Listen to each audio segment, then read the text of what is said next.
c'est de pouvoir avoir le sentiment d'avoir, ne serait-ce qu'un temps soit peu, contribué à l'émancipation de notre continent. C'est vrai que la tendance sur les réseaux sociaux est traditionnellement à la critique acerbe, avec des francs-tireurs embusqués derrière leur clavier ou leur portable qui dégomment tout ce qui est dit.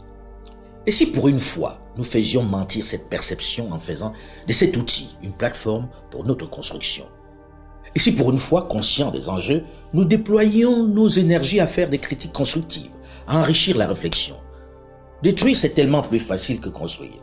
Il ne s'agit pas d'être tous d'accord, non. Même le bon Dieu n'a pas réussi à faire l'unanimité auprès de ses créatures. Il s'agit d'être constructif, efficace. Il s'agit d'être positif. Il s'agit de montrer aux yeux du monde que nous refusons d'être à nouveau les derniers. Ceux que l'on méprise, ceux que l'on considère comme inaptes à toute réflexion élaborée. Il s'agit de montrer aux yeux du monde que nous avons des choses à proposer, qu'elle doit écouter l'Afrique cette fois-ci. Nous ne sommes qu'au début. C'est un combat qui va être long. Et c'est un combat qui ne sera pas facile.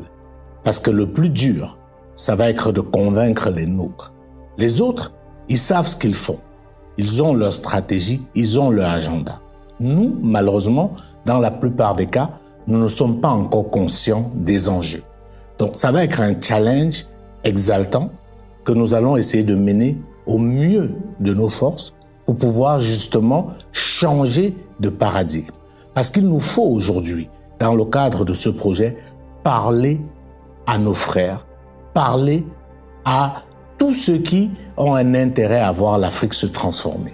Avec le potentiel qui est le nôtre, avec la liberté de penser de notre jeunesse aujourd'hui, avec le potentiel démographique qui est le nôtre, nous n'avons pas d'excuses cette fois-ci. Nous devons être les premiers. Il faut fixer le cap. C'est à nous de fixer le calendrier. On ne doit plus le subir. Il faut commencer par se demander quelle est la vision que nous avons pour nos États, à moyen et long terme. Parce que jusque-là, c'est ce qui nous a manqué. Nous nous sommes contentés de plaquer un système de démocratie à l'occidental, sans vision, sans savoir ce qu'il pouvait nous apporter, sans nous préoccuper des aspirations profondes de nos populations. Parce qu'on a l'ambition dans Mensa de pouvoir diffuser au-delà de nous-mêmes. C'est pas un club d'amis. C'est des gens qui ont décidé de pouvoir se ressaisir, de participer à mettre la première pierre d'un édifice qui sera un édifice de fierté pour tout le monde. Nous souhaitions créer une plateforme d'échange permettant à chacun de partager ses idées et ses critiques en réaction à nos travaux.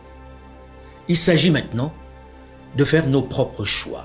Alors, levons-nous et commençons dès maintenant à forger notre Afrique fière, décomplexée et en harmonie avec nos traditions et nos valeurs.